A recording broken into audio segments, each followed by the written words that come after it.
Thank you for renting from Easy Camper Rental. This is a walkthrough of the Forest River 23 dBH 26-foot bunkhouse with a slide. It is a 26-foot box length and a 29-foot total length with one slide out on the driver's side. A few days prior to your pickup date, you will receive an email with online documents to sign. Once you sign and finalize those documents, you will receive the final email with the exact pickup location and a code for the lockbox for the keys and all other pertinent pickup and drop-off information. The drop-off location will be the same as the pickup location unless otherwise agreed. Please return the camper clean inside and outside unless the Easy Clean add-on has been selected, which can be at any time. Please remember to treat the equipment as your own. Always think 10 feet above you and 30 feet behind you while you're towing. Always take wider corners, and when traveling through tight spaces, go through as straight as possible. Also remember curbs, again, that's taking wider corners so you don't hit the curb with the trailer, and steep dips. So for example, coming in or out of a gas station might have a really steep dip and the trailer might hit on it in the front or the back. Also remember that the speed limit is 65 miles per hour on the freeway and 70 if you're in a rural area, regardless of the posted speed limit. So really you shouldn't tow above 70. 65 is even pushing it. Things just get sketchy after that.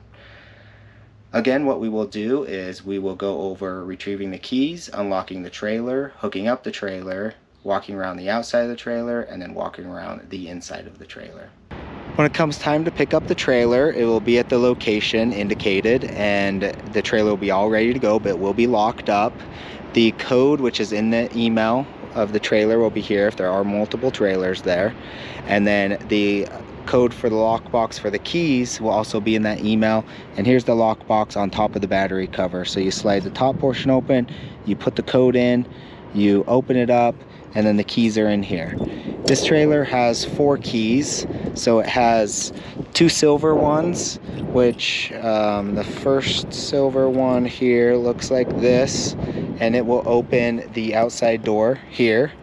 The other 2 purple keys here, one is to this door, and then one is to the other door down there. There's no indication of which one's which, so I wish they were the same, but you just have to try one until it works there. And then the last key here is another silver one, and it usually says master on it. It is for the red hitch lock on the front of the trailer. So we'll go ahead and take that hitch lock off, and then we will go ahead and hook up the trailer. Okay, hooking up the trailer is fairly simple. First, the adjustable hitch here, which is included with the rental. It comes with the 2 5/16 inch ball, which is what you need to tow this trailer with. There is an optional add-on for a weight distribution hitch if you'd like to use that. If you've rented that as the add-on, there is another video of that in the description of this video if that's what you have rented, and that will go through that. But this is the adjustable hitch, which works perfectly fine. It can go a drop or a rise, so if the L goes up or it goes down when you put it in the receiver here. So it just depends on the height of your truck. So the easiest way to do this is you put the adjustable hitch in the receiver, and then you measure from the ground to the top of the ball 22 inches. And that should get you about a level tow. There is a tape measure in the cabinet above the sink in a plastic bin that you can use to make that measurement. Again, it's 22 inches from the ground to the top of the ball when you've got the adjustable hitch installed. And again, it's the 2 5/16 inch ball, which is the larger of the 2 balls on this hitch. So easy enough is that you install the hitch, you back up your tow vehicle until the ball is underneath the coupler here, and then you just crank it down. You don't have to be perfectly spot on, because you can move the front of this trailer around if you need to, but you'll want to take the jack all the way up. I won't do it in this video, but you'll crank it all the way up. You'll pull this pin out and you'll slide this latch forward. Now if this latch gets like stuck right here, it's not sliding all the way forward, that means that the ball is too far back in the coupler. The easiest way to fix that is just pull forward a little bit and then the ball will pull forward in there. Or sometimes you can kind of just shake this and it will slide the ball into place. So you want to make sure that latch is there, and then you're going to put the pin back in so that it doesn't come unlatched. The next thing you're going to do is you're going to take your safety chains here and you're going to hook them on one side, or on each side, like so. Then you're going to take your breakaway cable. What happens if everything else fails, this pulls and it locks the brakes on the trailer. And then you're going to take your 7-way connection and you'll go ahead and plug it into your 7-way on your trailer. You want to make sure that that is snug and that is plugged in. Now, if you rented the Bluetooth trailer brake controller, it is a module. It will be inside the camper when you pick it up, and that's a module that goes in between the 7-way connection and the tow vehicle. And then you download an app on your phone and you Bluetooth to it, and then your phone is the trailer brake controller. So really simple to do that, to hook all of that up. And what we'll do now is we'll go ahead and do a walk around of the outside of the trailer, and we'll go from there. Okay, we're here on the outside of the trailer, and the first thing I want to note is the #1 damaged item is the awning. So again, always think 10 feet above you. If there's any trees where you're going, or any structures or anything like that, just make sure you have the clearance to clear the roof. You'll need another 2 feet to clear the AC. So again, really think 12 feet above you. But again, if you have any, park strip trees where you're going, or trees at the campground or so on, you just want to make sure that you can clear those. So again, if someone has to get out and spot it, do that, because that's a lot better than having to pay for a new awning. So just again, also watch for the awning. And if you are at a campground and you are leaving for the day, do not leave the awning out, because some wind can come by or inclement weather or something like that and break the awning that way too. So again, if you're away from the camper or asleep or so on, don't have the awning extended. So first thing is the storage area here on the side. In here you are going to have your adjustable hitch. You have the crank down for your stabilizing jacks. You're going to have leveling blocks. You're going to have some extra chocks. We do dump the tanks for you when you return. However, you do have sewer hoses if you need them while you're out, or whatever you might need them for. There's also a freshwater hose with a pressure regulator on it. Make sure that that pressure regulator stays on it, because you don't want to use the full pressure. You might make a line leak or something like that. Alright, one thing to note with the stabilizing jack, so this is the crank, the stabilizing jack is here, it's on all 4 corners. You level the trailer first, and then you stabilize it with these stabilizing jacks. Do not level the trailer with these jacks. They are not intended to level. You will bend them that way. So again, you level front to back with the tongue jack there, and then you level side to side with these leveling blocks. So you put these leveling blocks down on one side of the trailer, and you pull the trailer up, and it will level the trailer side to side. And then you can use the chocks to chalk all 4 wheels so it stays there. And then you once it's all settled and good to go, leveled, then you go ahead and use the stabilizing jacks here and you stabilize it. Going to the front here, you got your dual propane tank. You do have a hatch on top here, but really the easiest way to do this is just take the cover off. Like that. So now you got your tanks here, you turn them on, and then right here it will tell you if there's propane flowing or not. So this goes green. If there's not propane flowing, this will be red. And then you have a little arrow here. So right here there's an arrow, it's pointing to this tank, which it means it's pulling propane from this tank. In theory, there has an auto switch over, so if this tank runs out, it should auto switch over to this one. I can't guarantee you that, but that's how it's supposed to work. But you can switch it to the other tank pretty easily by going that way. If for some reason something happened, like maybe this pigtail here is leaking and you can smell it and you know this is leaking, then what you'd want to do is just use this one, leave this propane tank closed, and then if you ran out of propane on this side, you could just take this tank off and swap it to this side. Again, not the most ideal, but that is a little trick that you can do in case there is something like that that does happen. Going around the side here, this is the outside access to the water heater. And I'll show you the control panel on the inside. But one thing is that sometimes there can be errors, like it can fail and the control panel will give you an error. It also beeps. The way to clear that is you can turn this on and off.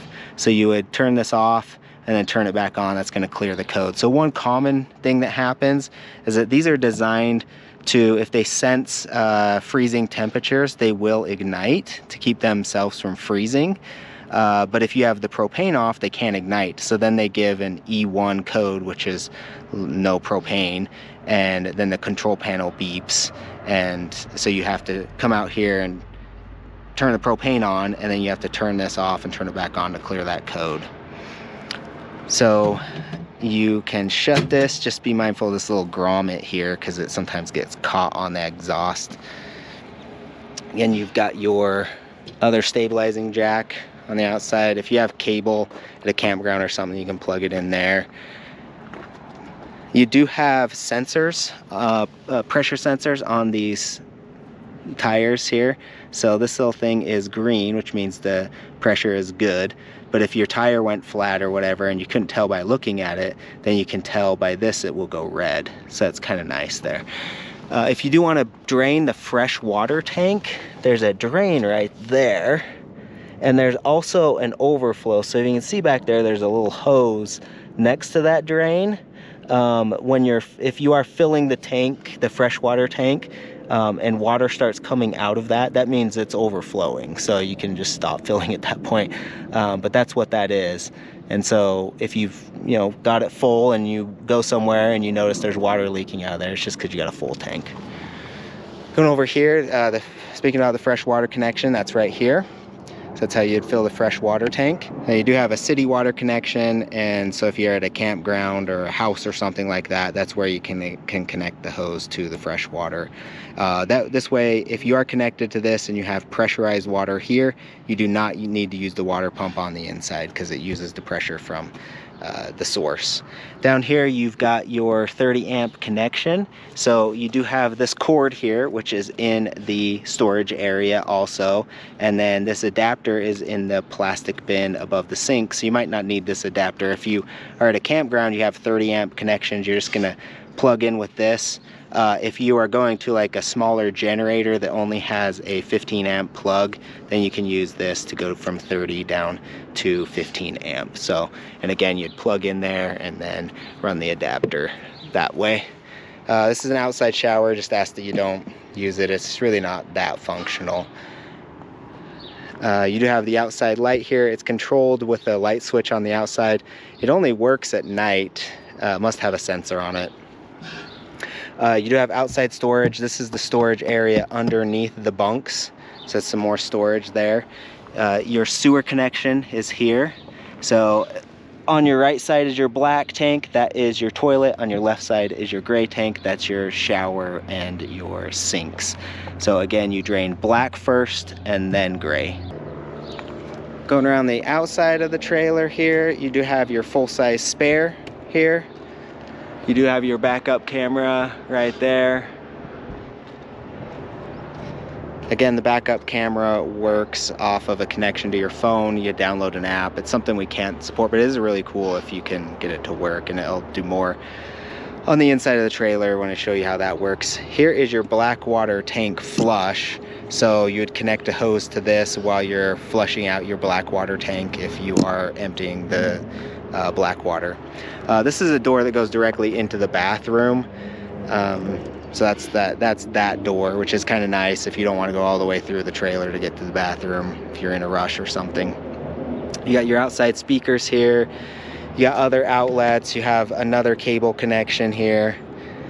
This is the exhaust for your heater, so don't touch that if your heater's on. Again, these outlets are 120 volts, so they are going to only work off of an electrical connection.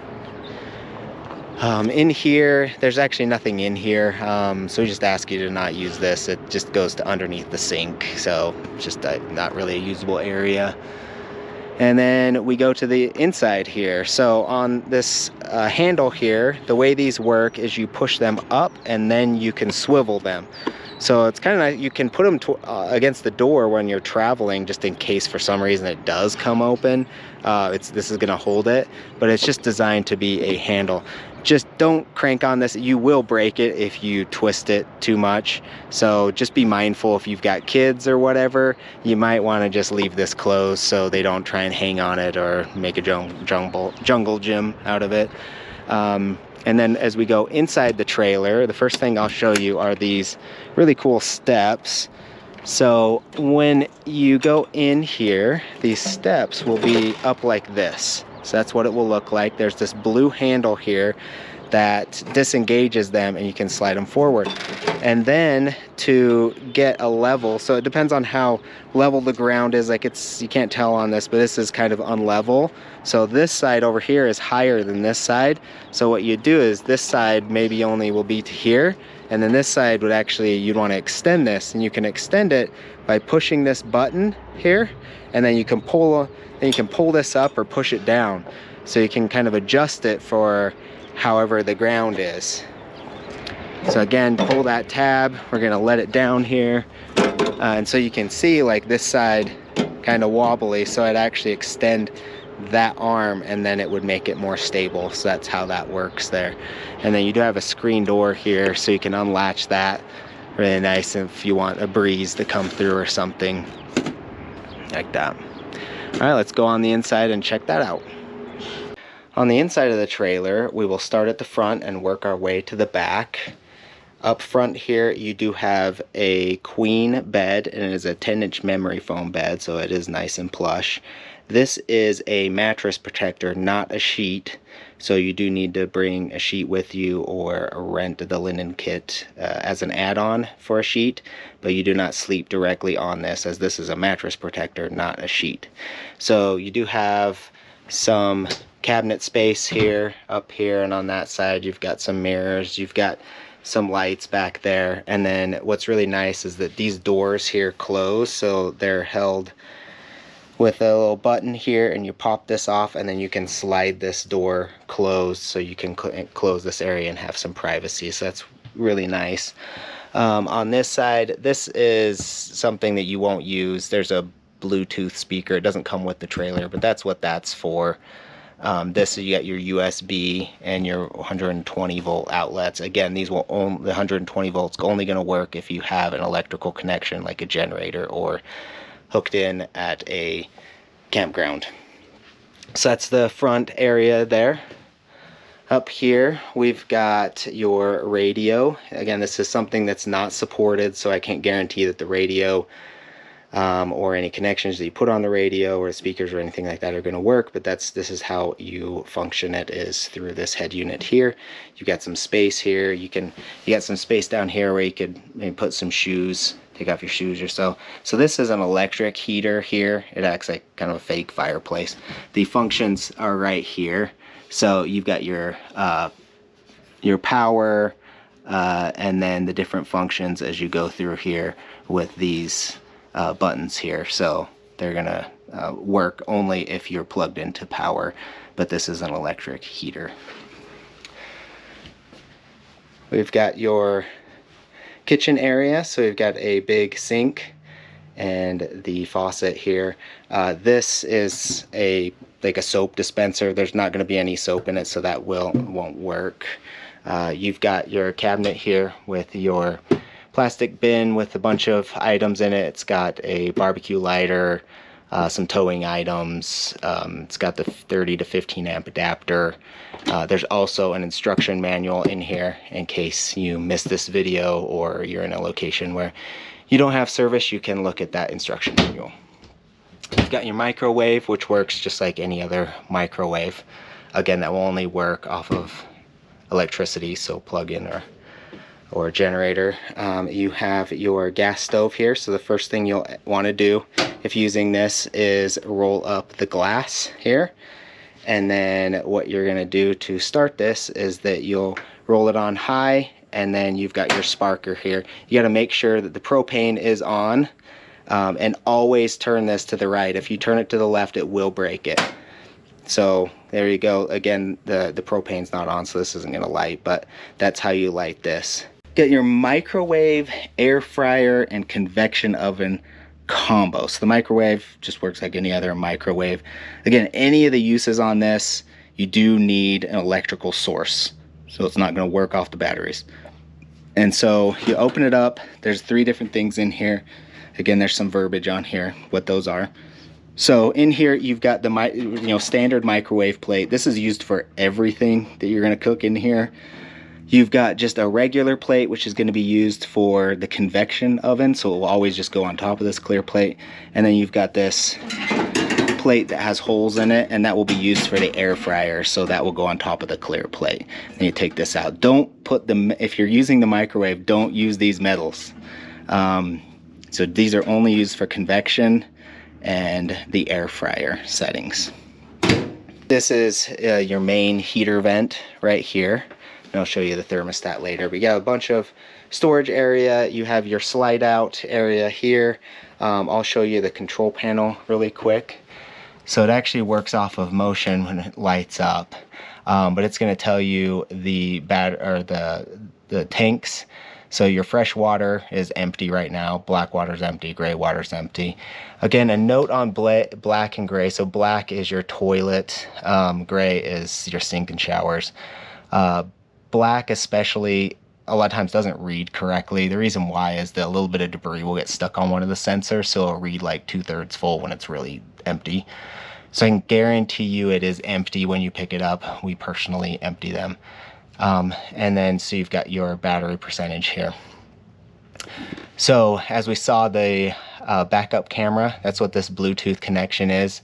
So you would scan this, it's going to go through how you do that, and then this is the connection, how you again, not something I can support there because it involves something that's third party. You got your water pump button.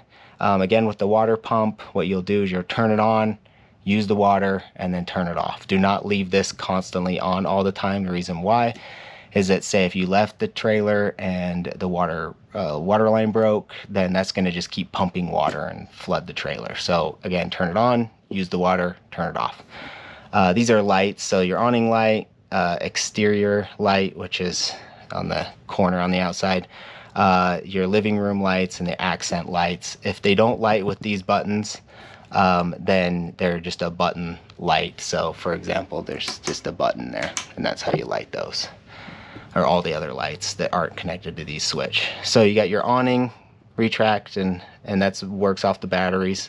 And the slide works off the battery, so in or out, so pretty self-explanatory there. This thermostat's really easy to use, and it does control the furnace and the AC, just depending on what mode you use. We have put these stickers here that you can follow too. And so what you do is right here, it's just showing the temperature inside the trailer. You can hold down this mode button and it will turn the thermostat on.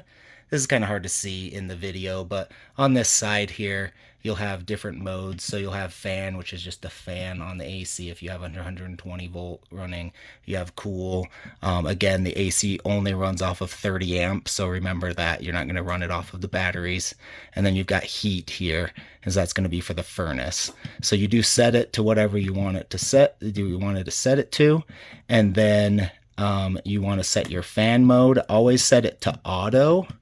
So for example, cool for the AC, you want to set the fan mode to auto, and then you set your temperature here. And then this will turn on and off just like the thermostat in your home when it hits that temperature. And then same thing with the furnace. This is your AC here, and then it is vented, so it has everything in the roof here comes from the AC. So here's another one right here. Again, your furnace is down here though, and then it is vented to one area right here. With the AC, like I mentioned, it's not designed to run constantly, so it will eventually just freeze up, and then it will just blow air. It's, you know, whatever the ambient temperature air is, so it just turns into a fan at that point. You do have to turn it off and let it thaw. Again, you know, it's best to just turn it off when you're not using it and be realistic about the temperature. You know, if it's 100 degrees outside, even if you're in shade, you're probably only going to be able to get down to like 80 or so. It's not designed to freeze you out of here. This is a really easy fridge to use. Again, it is a 12 volt DC fridge, so it runs off of the battery. So remember that when you're using it. If you're boondocking, you don't have electricity plug-ins or a generator. The solar on the roof, again, does charge the batteries, but that does depend on how much sun you're getting on those. But this is a really efficient fridge. Just remember to only place cold and frozen items in the fridge or freezer. This is designed to keep those cold and frozen, not to make them cold or frozen. And then you don't want to overload this fridge too. Not only do you want to overload it because it then has a hard time keeping it frozen, you don't want to overload it because this is really only held in here with a few screws, and this could come out if you really overloaded it. So it's just best to be reasonable with what you're putting in here. So the operation is really easy. It's right here. So you got this button. So you hold this down for 3 seconds, and then it will turn on. And then you've got certain settings. So off grid here, that's like if you don't have, power, you're just running it off the batteries and you're boondocking, then maybe just set it to 2. And then if you want to go to 3 or 4, if you've got plugins, for example, then you can do that. And then 5, if you go all the way to 5, you're eventually just going to freeze everything in your fridge. So I wouldn't recommend that setting. But you just set it to whatever you want it to do, like say 3, for example, and that's all you have to do. It'll turn on the compressor, it'll blow cold air just like the fridge and freezer in our homes. And then to turn it off, just hold this down for 3 seconds and it's off. Here you've got your bunks. It's nice because there's a ladder here, so you can pull up on this and slide it out, and then you can just walk up the ladder there. Down here is your carbon monoxide and propane detector, propane leak detector. Do not cover this, because if you cover it, it will go off. It will also go off if you spray any aerosol around it. So that way you have to just clear out the area and then it'll turn off. But just know that aerosol and anything covering it is going to set that off too. Got some storage area space down here too. This is a battery disconnect, so if you turn it and pull this out, you saw how that went off. That's because they disconnected the batteries. So if this is off, not displaying anything, most likely the batteries got disconnected and nothing's going to work in the trailer. So make sure that that battery disconnect is on. Down here you've got your fuses, so you just push in, it'll pop out. You've got your breakers and your fuses, and they're all listed. Again, you have some extra fuses in the cabinet above the sink if you need to replace one of them. This goes to your bathroom, which has an exterior door too. So you got your sink, you got your toilet, you got your shower. A note with the toilet is that all RVs, not just these trailers, but all RVs, they can clog the toilet pretty easy because it just goes down into a 90-degree turn. So just know that when you're flushing it, you do need to flush it really good with water. And if you've backed it up and you think, oh, it's full, it's not full. You just clogged it. It would be really hard to fill these. And if it's clogged, that you do need to unclog it. There is a video on how to do that. Basically, you just have to get a stick and push it down, which I know sounds gross, but that's how that is fixed. So got everything in here. This door does have a privacy window shade here. You can open that if you want. And then you've got your hot water heater. So the hot water heater here, again, this is the on-off button. So you turn it on. The recommended setting is 110 to 115 degrees. If you set it higher than that, then you're just going to have to mix it with cold water because that's really hot water, which uses probably then more water. So it's easiest just to set it to something that's more comfortable, like 110 to 115 degrees. So there you go. It's a on-demand hot water heater. So once you turn the hot water on, it's just going to warm the water up and spray it. There is a delay though, so just know there is a delay. You might get a little bit of cold water before you get the hot water. You can go through water really fast. So it is a big tank, but you go through it fast. So the recommended is that for like showers, for example, you get in, get wet, turn it off, which you can actually turn it off at the head here, but you can turn it off at the handles down there too. But you get in, get wet, turn it off, lather up, turn it back on, rinse off, and then turn it off. So that way you're not using a whole bunch of water, because you can go through a lot of water in a shower. So that's it for the trailer here. It's a great trailer, lots of room for your family. Again, thank you for renting from Easy Camper Rental, and I hope you enjoy your vacation.